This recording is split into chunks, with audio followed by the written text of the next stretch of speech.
Hello, my name is Rob Garner. I'm a computer programming instructor, and today I'm going to do an introduction to Unity. So we'll discuss the following: what Unity is, how to use it, and do a little intro into Unity programming.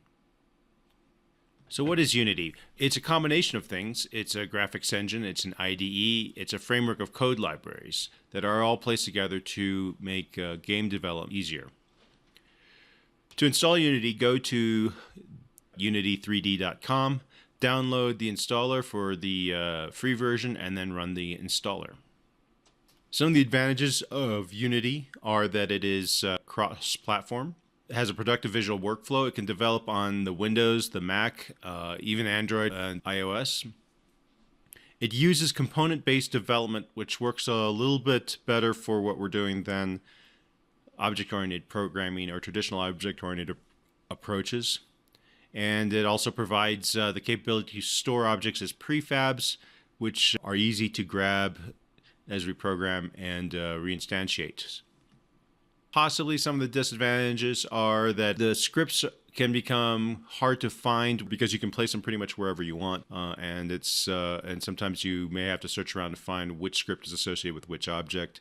It does not support linking common assemblies between projects, which in this introductory course probably won't be a big issue. And it can be it doesn't work always the most smoothly with every version control system out there. Although we're going to use Team Foundation Server and or Visual Studio Online, and it seems to be working pretty well with that. And editing prefabs is a little convoluted, but not too bad.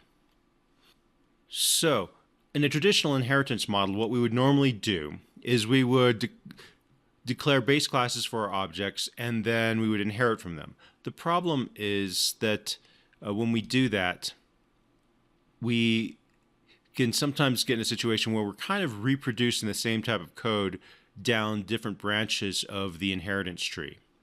So Unity implements a component-based approach, and with a component-based approach, we can reuse components in multiple objects. So here we see that we're sharing a motion component between two objects. We have the enemy component that may be among three of them, and a shooter component that's among the other two. So the component approach tends to lend itself better to game development, perhaps, than just a traditional inheritance approach. So we can reuse in a little bit more flexible manner. We can make different types of Unity games. We can make desktop games, we can make mobile games, we can make console games. So let's take a look at the Unity development environment. So I'm going to start Unity, and I'm going to create a new application, and I'm just going to call it Hello World. Of course, we're going to start with Hello World for all of our new applications. I'm going to store it on the desktop and click on Create Project.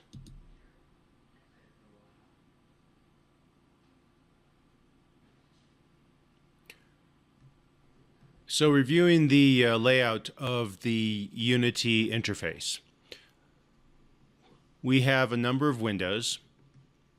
The one in the middle is our scene window, and this actually displays what our scene looks like. We also have a game window that will switch to automatically whenever we play the game. Above these two windows, you see these control that are play, pause, and then go to the end. We can use those to actually test the game. So this would be similar in Visual Studio to running your application for testing.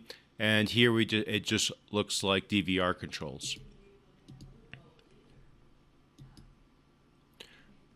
Over on the left, we have the hierarchy view, and this is basically a list of all the objects in the scene. We can see right now that when we start up, we only have two objects, a main camera and a directional light. This main camera is actually what you're looking from, and the directional light is just a general illumination object that illuminates everything from the same angle throughout the scene.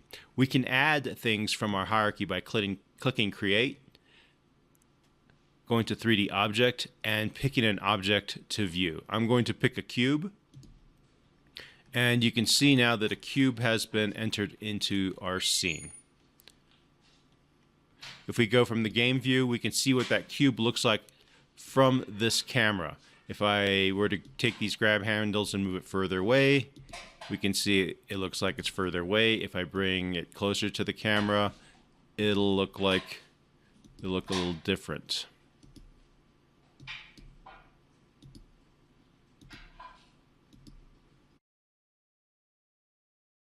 Hitting Control Z will undo your actions. So here I'm bringing it back to where it was originally.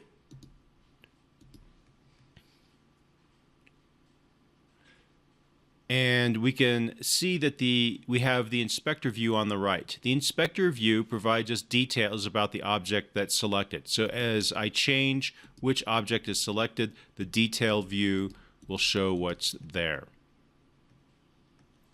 Down below, we have the project view and the console. The project view shows all of the objects that have been stored in the directory for your game, and primarily it shows the asset folder. The asset folder right now is empty. We can save our scene.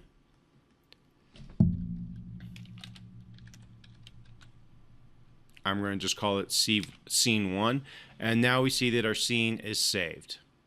We could say this allows us, you can think of a scene as basically a level, and so we could make multiple levels over time that would have a variety of objects in it. We can also create folders, and I recommend having a nice folder structure where you place everything so that it's a little easier to find. And so I'm in this scenes folder right now.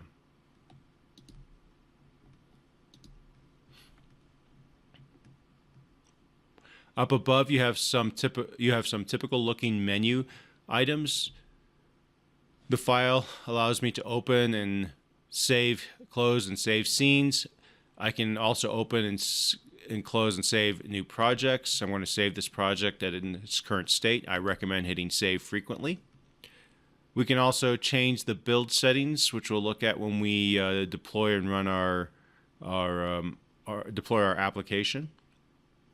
We have some pretty common looking edit functions, and notice the shortcut keys. It makes a lot of sense to learn the shortcuts for this application, and they duplicate a lot of things, a lot of the buttons that we have as icons on the window, on the application.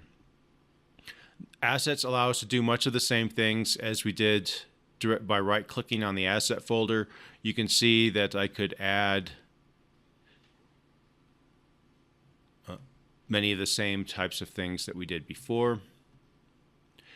And we can import new assets that we may not currently have and do a number of other things to add to our capabilities in this application. Game object allows us to create things. So for example, we could create a cube from here as well. That just made a second cube.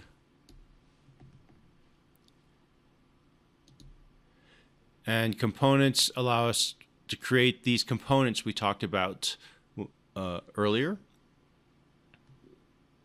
And these components would end up as part of the object, and you would see them in this inspector view. So for example, this cube, if I added a component, I could add new components here.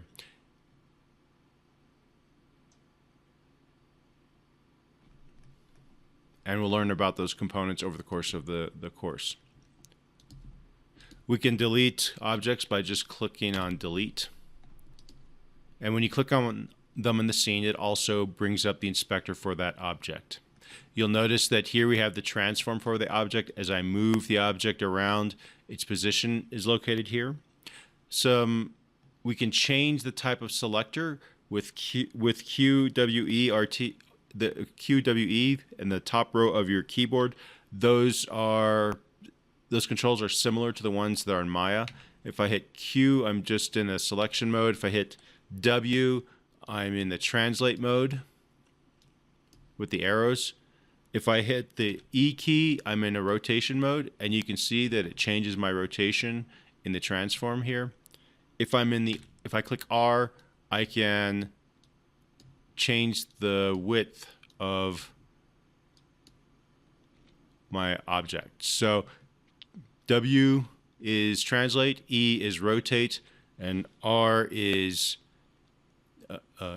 to scale. And those are all nicely conveniently located close together at the top of the keyboard. It has nothing to do with the letter of the key. It has everything to do with the position to help improve your workflow. You notice that you can either move things by grabbing the center handle. In this case, it'll rotate it in a plane parallel to our view plane. I can be a little bit more precise by using the grab handles, which will only move it in one dimension. And that works the same for the other functions as well. And this big ring on the outside will rotate it in the plane I'm looking at, which can make kind of a complex rotation. So often with rotations especially, I'm just using the normal Euler angles here with the red, green, and blue rotation angles. And of course, Control Z is always your friend.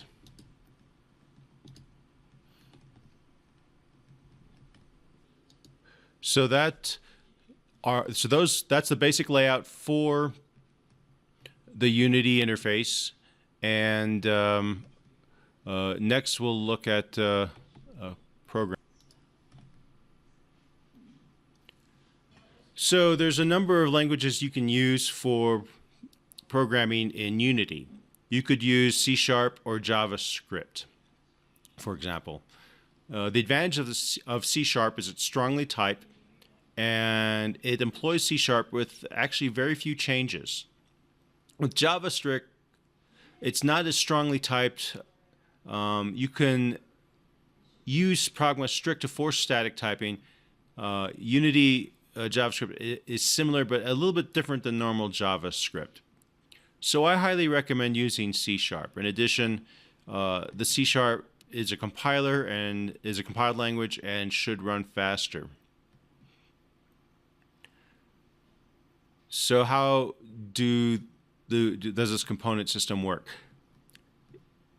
Game objects, for example, the cube we added in the scene, are basically, you can think of them as a collection of components. And scripts are components in Unity. So when you create a game object, a lot of its behavior and a lot of its functionality are defined by components that are in there that define its physics, its collision shape, and a number of other features. The unique behavior you create, you're going to do that with a scripts component, which you attach to the game object. Scripts are classes that inherit from a base class called MonoBehavior. So only MonoBehavior scripts or classes can be attached directly to a game object.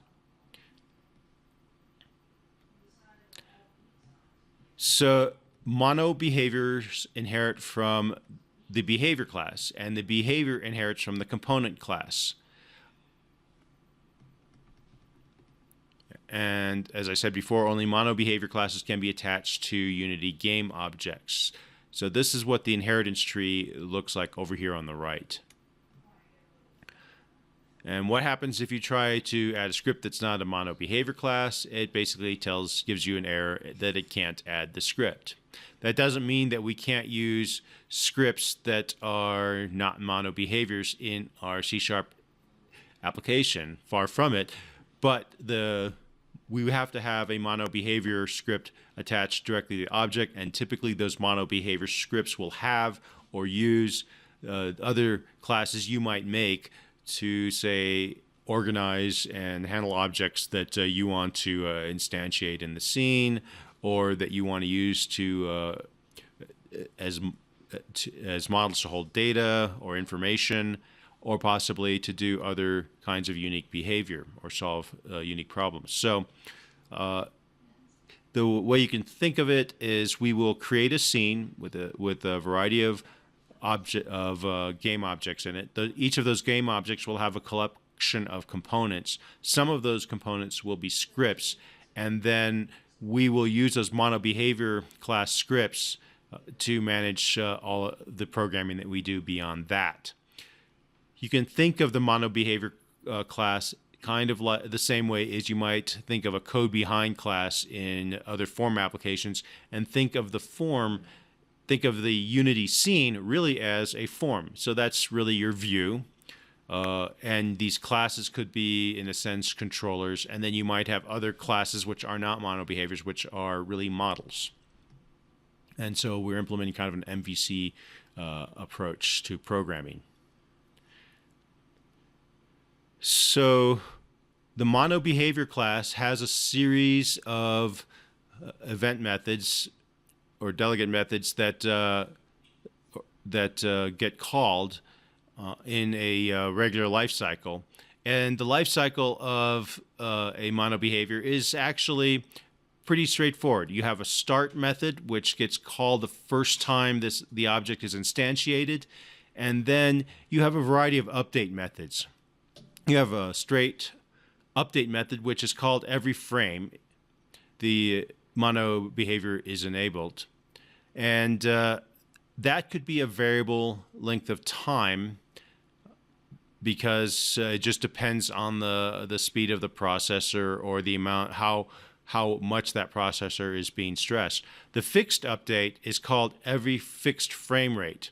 And so often if we're doing things, say, with physics, we will use the fixed update event rather than the update event. I have links here for additional information on the MonoBehavior class where you can find more. Games, unlike, say, a GUI application, run in, or an event-driven GUI application, run in frames. And so it's very much like a movie, and the game runs in a loop.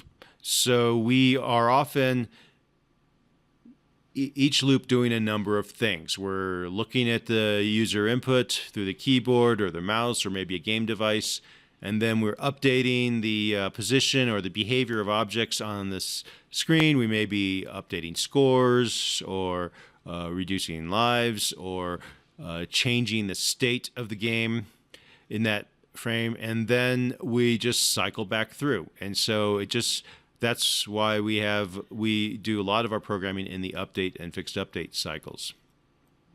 If you put too much into your game, your frame rate will slow down, and if you get less than 60 frames per second, then the visual quality of your game will suffer. So a lot of game development involves managing what's in the scene in order to maximize your frame rate. Realize not every player will have the computer you have, and also that when you're running in the IDE, it may not be the same as when you finally compile a game and run it. So you need to do testing in order to validate what your frame rates are going to be. So let's demonstrate building a script. So we're going to remove this cube we created, and I'm going to click on delete. And initially, we're going to create a script that's not associated with anything in particular, just to show basic scripting. So to create a script, we'll right-click on our assets folder, and we will create a C# script. I'm going to call this Hello World.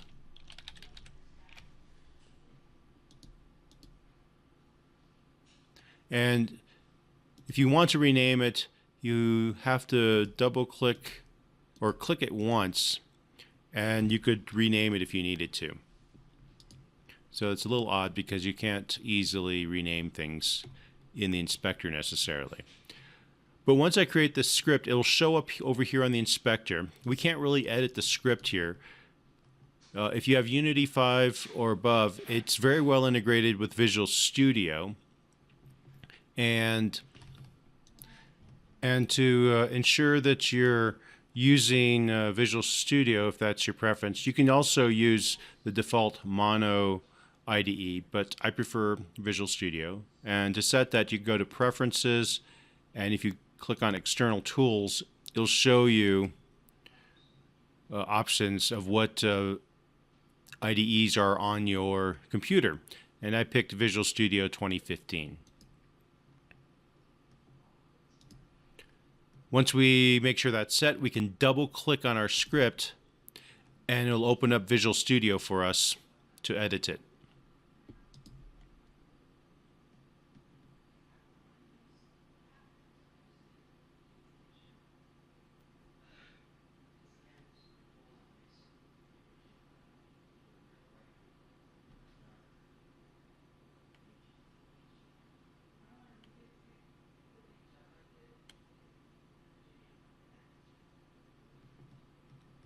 And this opens up Visual Studio.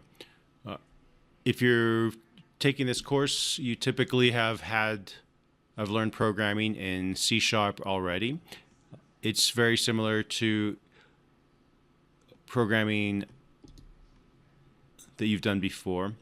Notice that we include just Unity Engine and System Collections. So if you want to use other elements of C#, you will need to add them in here.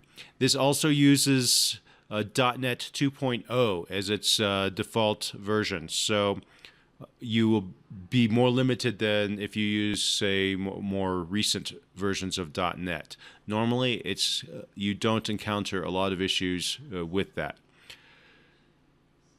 We start off with two default methods which have nothing defined in them, the start method and the update method. The start method will run one time when this object is instantiated, and then the update method will be run in a continuous cycle. It says once per frame. That's really more fixed updates. This may be run multiple times per frame. And so what we are going to do is start off and just do a simple debug.log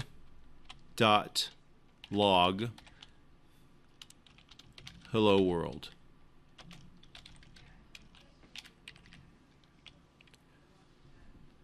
And the debug.log function is useful because it'll show up in our log window, and you can use this to help figure out what things are set to or what the current state is of maybe a more complex program you're running. So this is a great place to start. I'm going to save this script, and we can just go straight back to Unity. Before we do, notice that we have a normal solution layout. We have Hello World C# as our project, and if we click on the assets folder, we see this is where Hello World showed up. If I click on this and open the folder in File Explorer, I can see that here's my Hello World project. I get a .sln file and a CS project file, just like I do with a normal Visual Studio application, and my program is sitting here in the assets folder. So I'm going to go back to Unity, and we can see now in the inspector that the script has our code in it. So how do we use this? How do we run this? Well, this MonoBehavior script we just created needs to be attached to something before we can run it. And so I'm going to create something called an empty. And what an empty is it's a game object which has a transform. It has a position and rotation and scale on the screen, but it has no other components in it. And I'm going to drag this Hello World script on here. I could have also clicked on Add Component and add scripts and found it there. But it's just as easy to drag and drop it. And now that it's here, if I run my scene,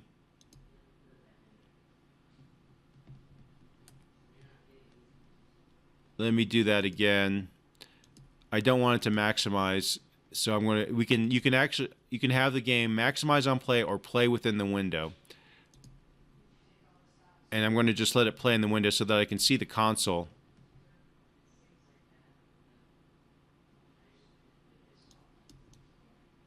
And I can see that other than this little error that's showing up, that oh, I see I have two cameras in here, which I only want one.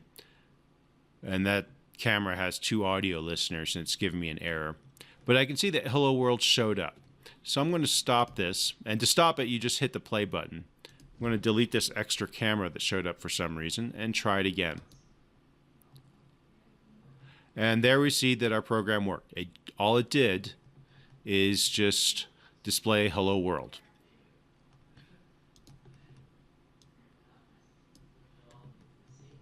Debug log shows up in the console. Just to see the integration between Visual Studio and Unity, let's put an error in this script. We'll save it. We get our little red squiggle, says that it doesn't know what log with 2 G's is. And I'm going to stop this code and run it again. And we can see that the errors that are in the code in Visual Studio will show up directly in our console. This is very nice. And when you see the error down at the bottom, you can actually double click on the error, and wherever you see the error, it will bring up Visual Studio and it'll bring you to that line where the error is. You can fix it, you can save it, and then maybe clear your log and then run it again. And now it's fixed and it works. So that's the normal cycle of programming in Unity. Create a script, attach it to a game object,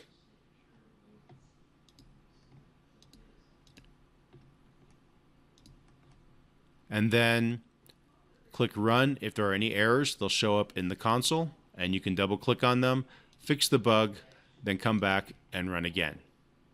Thank you very much. The following are references I recommend you take a look at if you wish to learn more about the subject matter in this presentation.